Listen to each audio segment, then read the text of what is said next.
हाय और welcome back.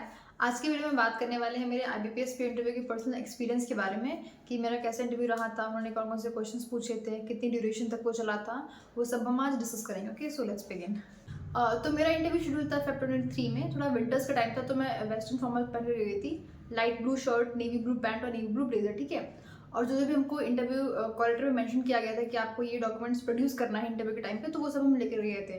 जैसे उसमें था 10 से लेकर के आपका ग्रेजुएशन तक की सारी ओरिजिनल मार्कशीट्स, कैरेक्टर सर्टिफिकेट की 2 कॉपीज़, आपका जो भी ओरिजिनल आईडीज़ हैं, आधार कार्ड, पैन कार्ड वो, और इंटरव्यू लेटर का ईमेल कॉपी। तो ये सब जब भी आपको कॉल लेटर आएगा तो उसमें मेंशन किया होगा, so don't worry about that, आपके पास इनफ टाइम होगा उस चीज़ के लिए, ठीक है। और सबसे ज़्यादा इस केस में तो पापा परेशान हो गए थे बिकॉज मेरा इंटरव्यू था लखनऊ में 12 बजे। तो मैं कहा ठीक है, आराम से पहुँच जाएंगे। ही वाज लाइक जल्दी करो, जल्दी 5 बजे से सुबह स्टार्ट कर दी, जल्दी जाओ, लेट हो जाओगे। फिर किसी तरह उनके कहने से फिर मैं निकली और 9 बजे तक मैं पहुँच गई थी अपने सेंटर पे, ठीक है। कुछ ब्रेकफास्ट नहीं कर गए थे बिकॉज बहुत नर्वसनेस और एंग्जाइटी होती है, बट वहाँ पे सारा इंतजाम था। आपके लिए T, coffee, biscuits, sandwiches, fruits सब होगा और सब फ्री में होगा, तो पूरा फ़ायदा उठाइएगा। तो मैं घर से निकल गई करके गई थी, तो मैं वहाँ पे मतलब हमारा जो भी डीवी होता है, डॉक्यूमेंट वेरिफिकेशन, वो स्टार्ट होने से पहले मैंने अपना पूरा ब्रेकफास्ट कर लिया था, ठीक है। तो टाइमिंग थी 12 बजे, बट डीवी होते होते 2 बज ही गया था। तो 2:30 पे मेरा नंबर आया। उन्होंने बोला जाइए नंदिनी, आपका नंबर है, आप नेक्स्ट हैं। तो फिर मेरी और हार्ट बीट तेज़ हो गई। मैं गई तो वहाँ पे ना 5 पैनल मेंबर्स थे, बीच में एक मैडम थी और लेफ्ट राइट में 2 सर बैठे हुए थे। तो मैं गई अंदर, मैंने उनको बोला गुड मॉर्निंग मैम, तो उधर से रिप्लाई आया गुड आफ्टरनून। मैंने oh my God, good afternoon हो गया है। फिर मैंने उनको तरफ दोबारा देखा, मैंने गुड आफ्टरनून मैम और गुड आफ्टरनून सर। तो 5 से मेरा एक बार आई कॉन्टैक्ट हो गया था, ठीक है। तो उसके बाद से उन्होंने बोला फिर हैव अ सीट। तो और उस टाइम पे मैं इतना नर्वस थी, बट मेरे एक्सप्रेशंस एकदम ब्लैंक थे। आपको पता ही नहीं कि मैं अंदर से कितना हिली हुई हूँ, ठीक है। But they made me very comfortable, so मैं उधर बैठ गई। तो मैम ने बोला कि इंट्रोड्यूस योर सेल्फ। तो मैंने फिर इंट्रोड्यूस किया कि like my name is Nandini, I belong from Ballia. कहाँ कहाँ से मैंने पढ़ाई करी है, क्या क्या हॉबीज़ है, मेरे इंटरेस्ट क्या क्या हैं। तो फिर 2-3 मिनट तक तो यही चलता रहा, मैं बोलती रही, उन्होंने कुछ नहीं पूछा। फिर मैं बोल के अपना शांत हो गई। फिर उधर से क्वेश्चन आता है कि Nandini tell me what is ODOP। तो ODOP फिर मैंने एक्सप्लेन किया कि ये यूपी का एक स्कीम है, वन डिस्ट्रिक्ट वन प्रोडक्ट करके, जिसमें जितने भी डिस्ट्रिक्ट्स हैं यूपी में, 75 डिस्ट्रिक्ट्स, उनका एक एक स्पेसिफिक प्रोडक्ट है, ठीक है। और उसको हम नेशनल और इंटरनेशनल लेवल पे प्रमोट करते हैं, एक्सपोर्ट करते हैं। फिर उन्होंने पूछा कि अच्छा बताइए कि लखनऊ का क्या है। तो लखनऊ का तो चिकनकारी है। फिर बोला कि बलिया का क्या है। तो मैं पूछा मैम बिंदी है। तो उन्होंने बोला अच्छा ठीक है, चिकनकारी तो ठीक है, बट बिंदी तो इतना छोटा सा प्रोडक्ट है ना, उसको कैसे आप प्रमोट करोगे इंटरनेशनल लेवल पे। तो फिर थोड़ा सा मैं रुकी, बिकॉज इंडियन वेमेन तो यूज़ करते हैं, इंडिया पे तो प्रमोट कर लो, कोई दिक्कत नहीं, बट इंटरनेशनल लेवल पे फॉरेन मार्केट में उसको कैसे प्रमोट करोगे। तो फिर मैंने कुछ कुछ तो बोला मैंने कि मैम जैसे कि अभी इंडिया ग्लोबल लेवल पे राइज कर रहा है, और काफ़ी फॉरेनर्स इंडियन कल्चर अडॉप्ट कर रहे हैं, यहाँ पे आते भी हैं, हमारा टूरिज्म बढ़ गया है, तो इस सेंस में हम उनको प्रमोट कर सकते हैं। तो शी सीम सेटिस्फाइड, कुछ कुछ तो बोला था मैंने। सो उसके बाद एक नेक्स्ट सर ने क्वेश्चन पूछा था कि आपने ग्रेजुएशन कहाँ से करी है। तो मैंने बोला सर मैंने लखनऊ यूनिवर्सिटी से अपनी ग्रेजुएशन करी है। तो फिर पूछा कौन से ईयर में कंप्लीट किया था। तो वो 2020 में मैंने कंप्लीट किया था। तो फिर पूछा कि अच्छा बताइए LU कब स्टैब्लिश हुआ था। तो उसी ईयर पे हम लोगों ने एक्चुअली उसका 100 ईयर सेलिब्रेट किया था। तो वो मुझे याद था कि 1920 में स्टैब्लिश हुआ था। तो फिर उन्होंने बोल दिया कि सर 1920 में हुआ था। फिर पूछा उन्होंने कि बताइए स्टैब्लिश किसने किया था। तो वो मुझे उस टाइम बिल्कुल याद नहीं आ रहा था। तो फिर मैंने वो बोला कि sir I know but I don't remember right now. She is like okay ठीक है। तो फिर नेक्स्ट एक सर ने मुझसे मेरे ग्रेजुएशन से रिलेटेड क्वेश्चन पूछे कि आपने कौन सी स्ट्रीम से अपना ग्रेजुएशन करी है। तो मैंने बोला sir BCA, bachelor of computer applications. तो मुझे लगता है उनका थोड़ा सा ना कंप्यूटर बैकग्राउंड रहा होगा, बिकॉज वो काफ़ी डीप में जा रहे थे। स्टार्टिंग में तो उन्होंने बड़े सिंपल क्वेश्चन पूछे कि C क्या होता है, C++, जावा, डेटा स्ट्रक्चर्स। तो वो सब मैंने बता दिया, बट फिर थोड़ा डीप में जाने लगे कि स्टैक क्या होता है, अगर हम ये कोडिंग करेंगे, इसमें अगर हम ये लाइन चेंज कर दें तो फिर इसका आउटपुट क्या होगा। तो स्टार्टिंग का तो ठीक था, बट थोड़ा सा जब डीप में जाने में तो मुझे थोड़ी दिक्कत हो गई, बिकॉज उतना डीप में मुझे आता नहीं था।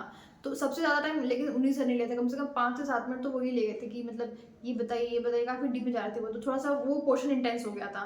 तो तभी तक मैम ने बीच में बोल दिया कि यू आर वेरी थिन यार, तुम कुछ खाते पीते नहीं हो क्या। सो थोड़ा सा माहौल लाइट हो गया था।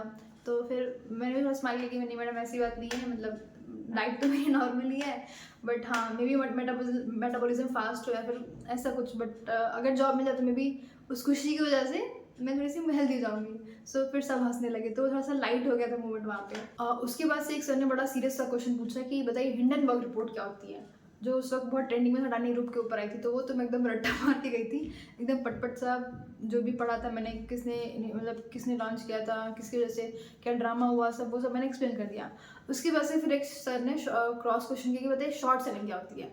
तो फिर वो एकदम मेरे दिमाग से स्लिप कर गए थे शॉर्ट सेलिंग क्या होती है, मतलब तो कुछ तो मैंने बोला था, बट उनको एटलीस्ट आइडिया था कि हाँ भाई इनको पता है कि क्या है हिंडनबर्ग रिपोर्ट, सो दे सीम सेटिस्फाइड।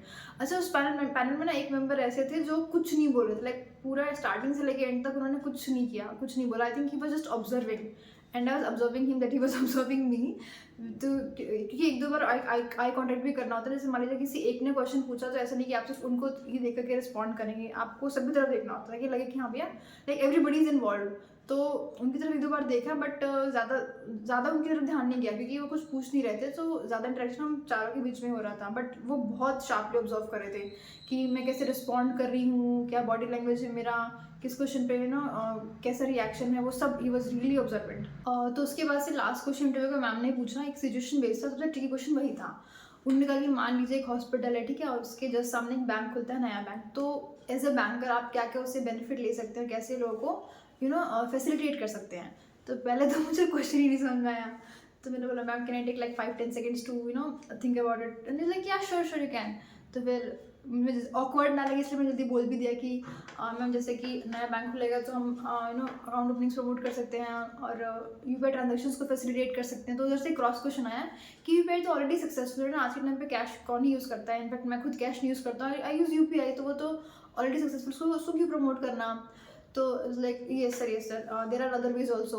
और मुझे दिमाग में बिल्कुल नहीं आ रहा था कि यार हॉस्पिटल है तो हम इंश्योरेंस भी बेच सकते हैं।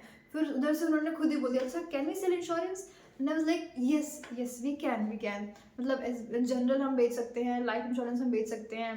तो इस तरीके से ना वो एक्चुअली वो सेशन काफ़ी इंटरेक्टिव हो गया था, ऐसा नहीं था कि सिर्फ मैं ही बोल रही हूँ, they also started cross questioning, तो मैंने भी कुछ रिस्पॉन्ड किया, तो सब वो भी थोड़ा सा लंबा टाइम खिंच गया था, but overall it ended well. तो फिर वही लास्ट क्वेश्चन था, तो फिर मैम ने बोला okay thank you so much, we had it was nice talking to you, like yeah thank you ma'am, pleasure was mine, ऐसे करके फिर मैं निकल गई। तो जब मैं बाहर आई तो मुझे ऐसा नहीं था कि यार बड़ा अच्छा इंटरव्यू गया है, ऐसा था it was like not too good not too bad, okay सा था। तो मुझे लग भी नहीं रहा था कि होगा सिलेक्शन, बट लकीली रिजल्ट आया and I got PNB PO। तो मेरे इंटरव्यू से तो मेरी यही लर्निंग थी कि मतलब इट डजंट मैटर कि आपको कितना आता है, आप उसको प्रेजेंट कैसे करते हो ना, वो ज़्यादा मैटर करता है। और आपको बहुत ओवर स्मार्ट बनने की जरूरत नहीं है। वो वहाँ पे 30-35 ईयर्स के एक्सपीरियंस बंदे बैठे हैं, उनको पता है कि कौन बंदा मतलब सच बोल रहा है, कौन बंदा झूठ बोल रहा है। तो कुछ आता नहीं है, सो आई डोंट नो बोलने में ऐसी कोई हर्ज की बात नहीं है, ठीक है।